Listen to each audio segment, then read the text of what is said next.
there, guys. Tonight we're hanging out with Matt and Heather Graham, and a little later, their two little guys, Mackie and Kaylin. And Heather and Matt have been coming to WCA for a long, long time. How many decades is it? How many decades? I think it's about one, because it would have been just before Kaylin was born. Yeah, exactly. Yeah, and I think I've known Matt. I think I've known you for it must be like almost 20 years. Yeah, I think it has been about 20 years. Long Yeah. time. Yeah. So how's life at your household been these days? You know what? I think we've kind of gotten into a groove at this point. Yeah, it was really rough, I think, for the first few weeks, at least, the first month. You know, with all of us working from home or, learning from home, those things kind of clashed, I guess, a little bit. But we've kind of gotten into that groove a little bit. We've had some emotional moments with the kids and some pre-teen angst, I'd say, but I think that's, as Matt says, kind of a result of everybody kind of being on top of each other here in the house, and that not being typical for us. But overall, good. There's been some good times too. Yep. Movie nights and lots of snuggles and that sort of stuff. So exactly. Nice. What's your favorite thing, Ben, that you don't want to change when things go back to normal?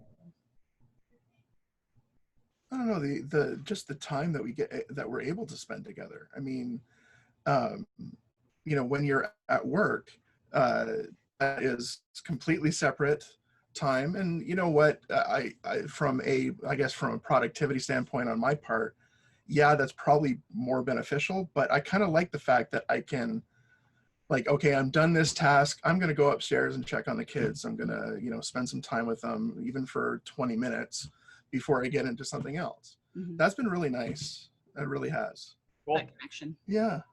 Is there anything you feel like you've been learning in quarantine that I've heard a lot of people talking about as we're kind of coming out of it a bit, life lessons or life changes, that anything for you guys that is sort of evolving out of this, that's like, oh, I don't want my life to go back to being like this, maybe, Honestly, I think one of the things that's really hit me is something that I want to stay the same. And that is that we really, usually on Friday nights prior to this, Matt's mom and dad would come over and watch the kids and give us a chance to get out and just kind of have time with the two of us. And we've been really missing that. And I think we appreciated it before, but I don't know that we really fully understood how important it really was for us as a couple. And so I think for me, it's going to be really appreciating that time and understanding the value of it for us. Nice. Yeah. Yeah, it's nice I think one of my favorite things has been walks with Zena by the lake. Just in the evening, often we've done that, and it's sort of that it matters to spend time together as couples. Yeah. And even for, I find me with Mackenzie in particular, I've made a point of taking him for a morning walk most mornings, like when the weather's nice. And that's been really nice too, to just kind of slow down and have that one-on-one with him. So, nice. Sarah, I think you got... Yeah, I do. I have a question. What has been your favorite thing about quarantine with your family? It's kind of a two-part question. And what is one thing that you're really looking forward to doing together this summer as a family?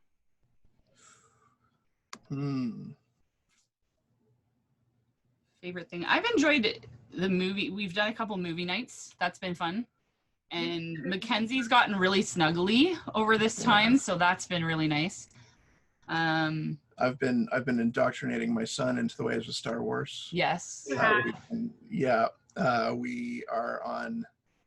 We just finished A New Hope last night, so we're going in chronological order. So we're doing episode 1, 2, 3, Solo. Sorry, I'm getting way too nerdy, but geeky. Sorry, yes.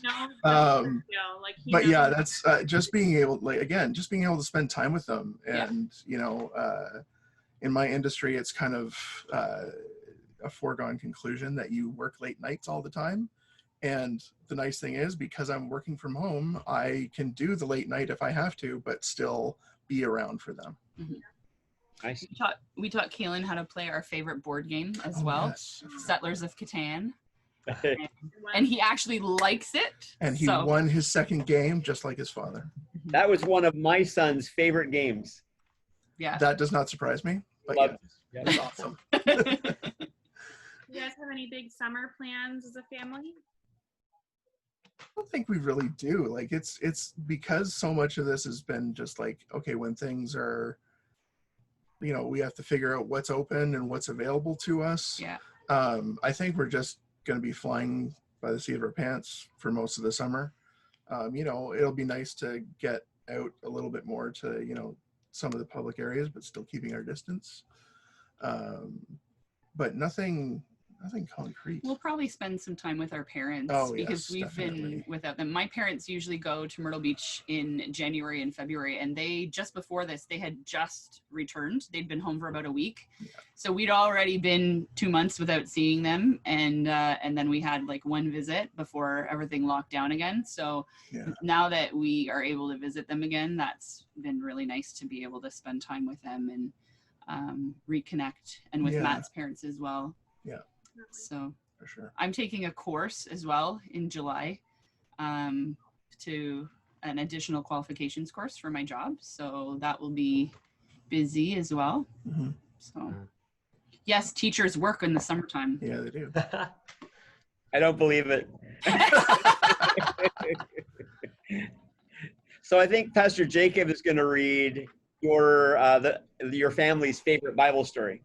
Yes. So we're going to read our Bible story today. So for everyone that's joining, we're rereading from Mark 10, verses 46 to 52. And it goes like this. As Jesus and his disciples were traveling one day, they came across a man named Bartimaeus. Bartimaeus was sitting on the side of the road begging for food since he was blind and couldn't work or provide for himself. When he heard that it was Jesus walking past, he yelled out, "Jesus, have mercy on me."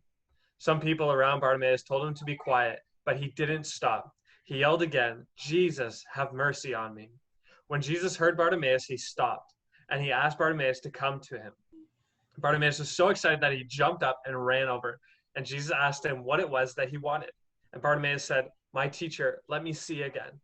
Jesus replied, "Go, your faith has made you well." And immediately Bartimaeus could see.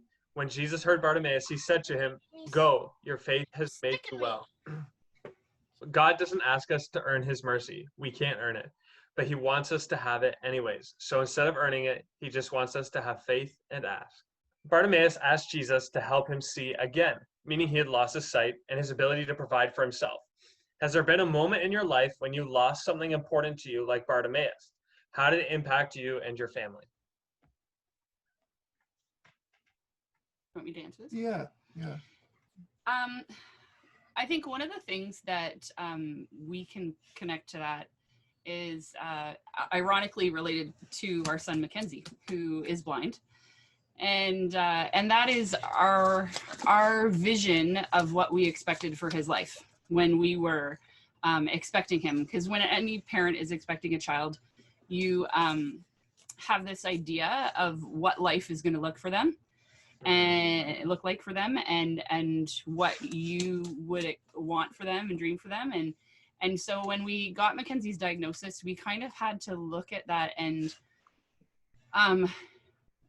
kind of reimagine that and let go of the possibility that what we had expected and what we had dreamed for him might be different than what God had planned for him.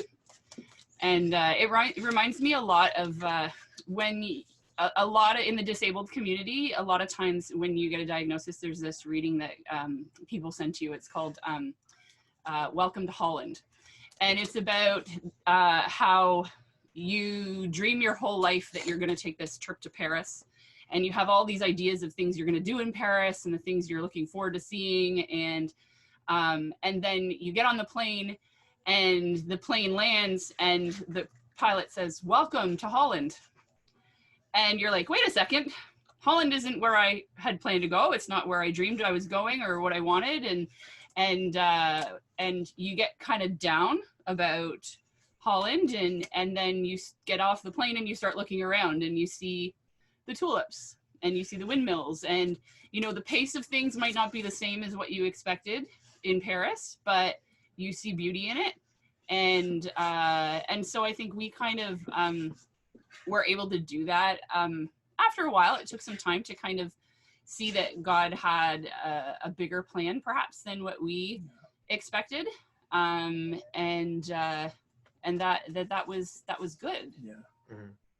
Wow, that's really awesome. That is a great story as well, and just a gentle reminder for so many of us to look at, wake up and smell the tulips, so to speak, and to see what's around. And like you said, there's such beauty in those moments. So great answer. So how has God provided for you guys then in the midst of some of these difficult times? Well, I mean, just going again with what we've experienced with Mackenzie. I won't get. I know the church has heard our entire story, but I'll give you the Coles notes. Is that when we first got the diagnosis, we were going to have surgeries here in Canada, but we found out that the doctors here just didn't have the experience, so we wanted to go to a doctor in the States, and we were initially denied coverage by OHIP for those surgeries. Long story short, many people in the church, many people, in our social circles gave to us so that we could get those surgeries in the States. And even strangers that we didn't know. Yeah, exactly. Because we were on the news a couple times, people, random people would send us mail with a check and a card saying, we're rooting for you. Here's $20 or here's $100, whatever. And we were provided for that way. And in the end, the government did change their mind after we had a long, hard battle. But through that, despite all the stress, despite all of the, basically it was the financial stress behind it, we came out unscathed. Mhm. I mean, God provided for us. God provided for all of our expenses, even down to, hotel and meals when we had to go to the States for those surgeries. And in the midst of that too, he provided people along the way who would support us in ways and in areas that we weren't able to, like, that we didn't have knowledge of or that we needed help with, and people with expertise to help us along the way with that too, which has been amazing. Yeah. Mm-hmm. There's a statement that's made in the verses that, as I'm just scanning it as you guys are chatting, that I noticed. It says, "Go, your faith has made you well." Go now, Mom. And, I guess my question is, how do you relate to that in your circumstance? I know we've chatted over the years about sometimes people only being okay with one outcome, which is absolute total, the problem is fixed. And there's a great quote from Joni Eareckson Tada, who had a massive accident. She said she'd been healed of the need to be healed. And I guess so. I know your story. So how does go? Your faith has made you well. How is your faith making you well in the middle of circumstance where, unlike the Bible story I found it interesting that you guys love this story because it's similar but different, It is and it's not, though. And it's interesting because I think a lot of people with different life experiences than us would see this and think the reason we liked this story so much is because in the end the blind man was healed. And ironically, that's not at all why we like it. The thing that always catches my eye, and I had never seen this before we had Mackenzie, I assumed the same thing as everybody else. But now, since we've had Mackenzie, the thing that jumps out at me is when he comes to Jesus, Jesus doesn't just go ahead and heal him. Jesus asks him, "What is it that you want of me?" And I love that because it says to me that Jesus, he didn't make the assumption on first glance that a healing was what he needed. He recognized him as a whole person who would have other needs, some of which might be more to him than a healing. And we have a lot of we have a lot of friends in the blind community and the disabled community, and a number of them have Mackenzie's genetic condition, which is a condition you have from birth. And a number of them say if they were given the chance to see, that they wouldn't want to. They're actually, because of not getting into the long explanation, but they're actually more concerned about their hearing. Yeah. Because hearing is something that people with this genetic disorder lose.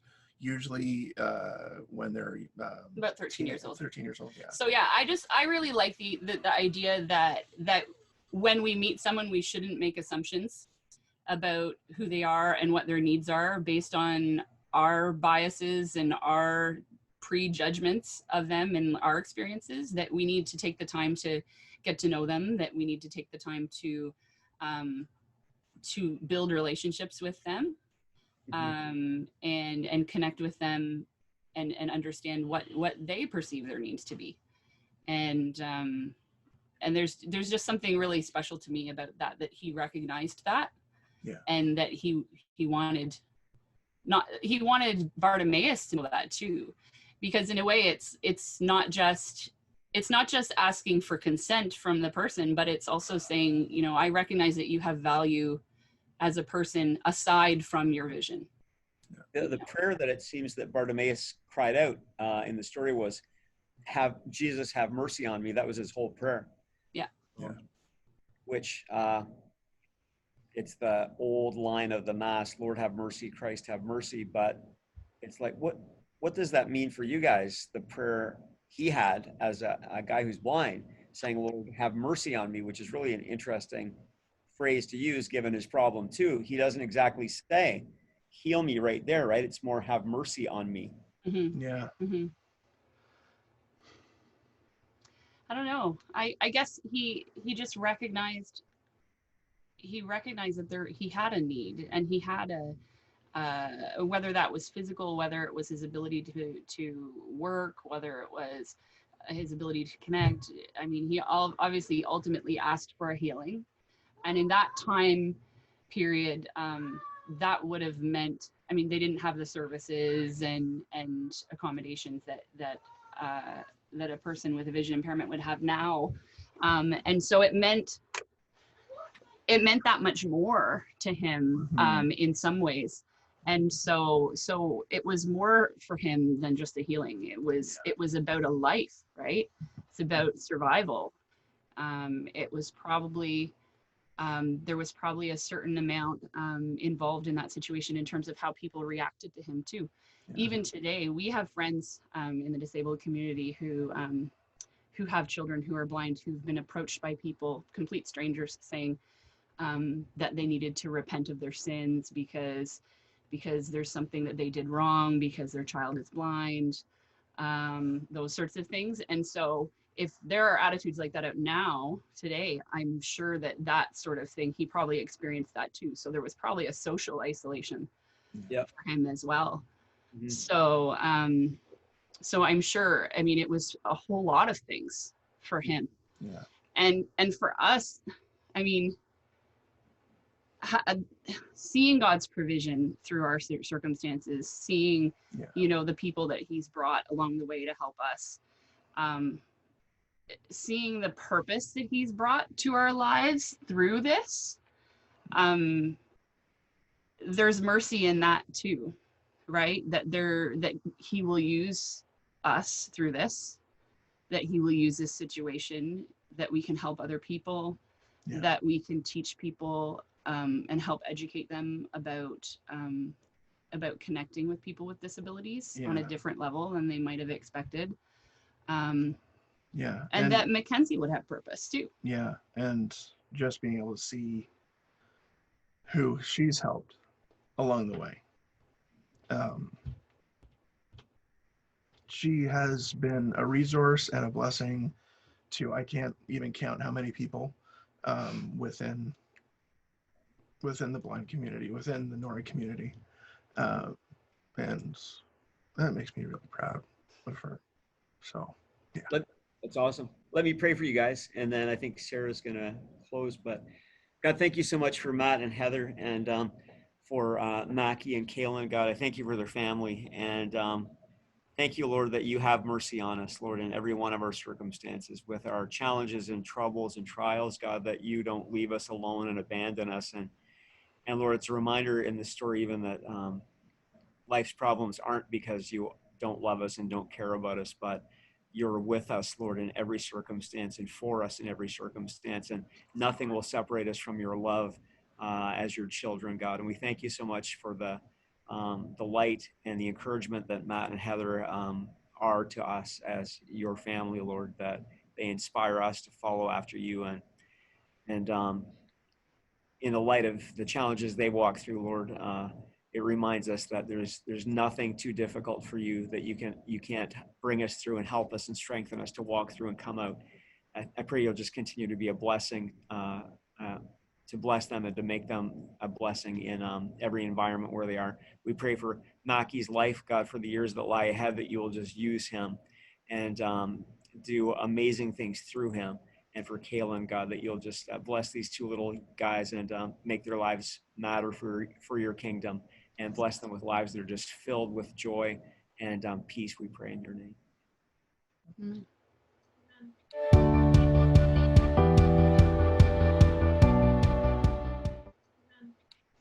Well, I have an object lesson for you guys, and you'll be able to find the instructions and the template for this on the website at whitbychristian.com/kids on the kids page.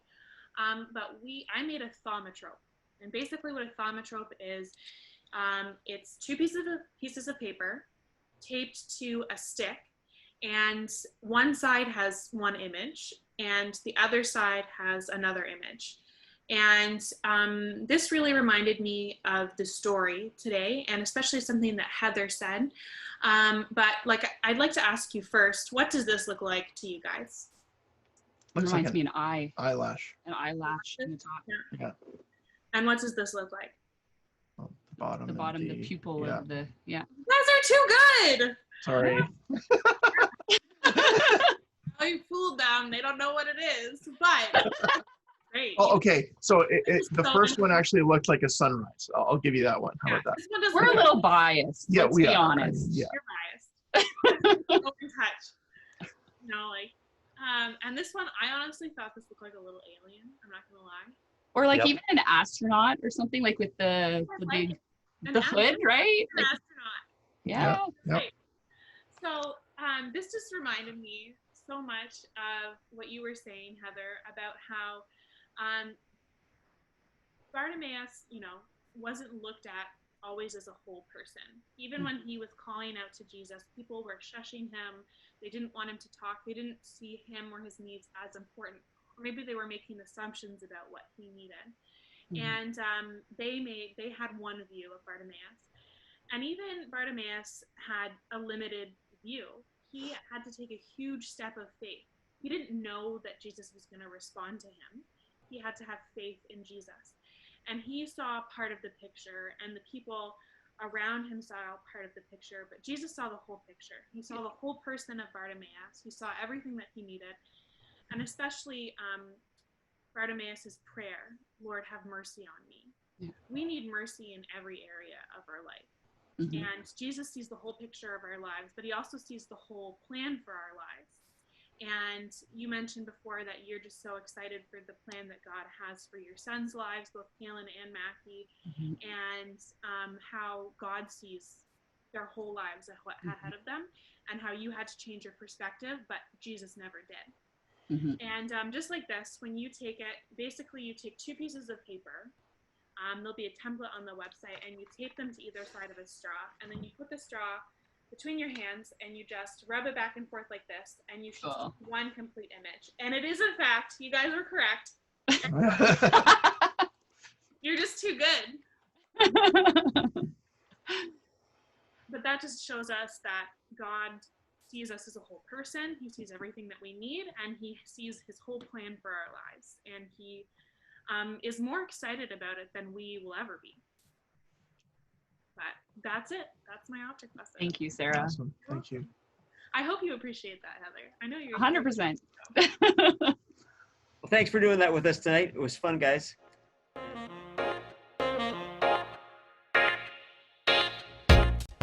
Hey guys, today we are on location at a special place to see someone's house here from the church in our first edition of WCA Cribs. So let's begin our journey.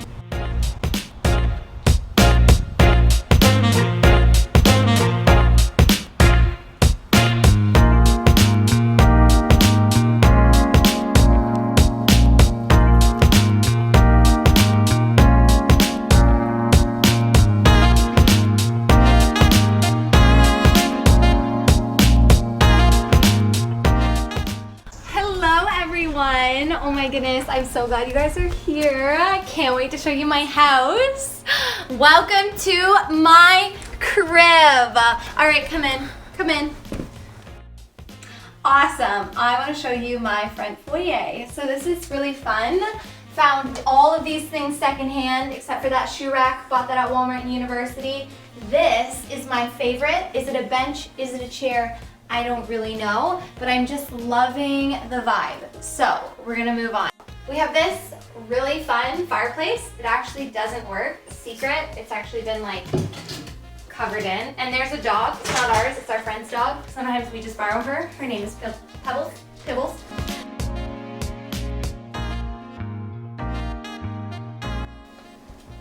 This isn't staying here.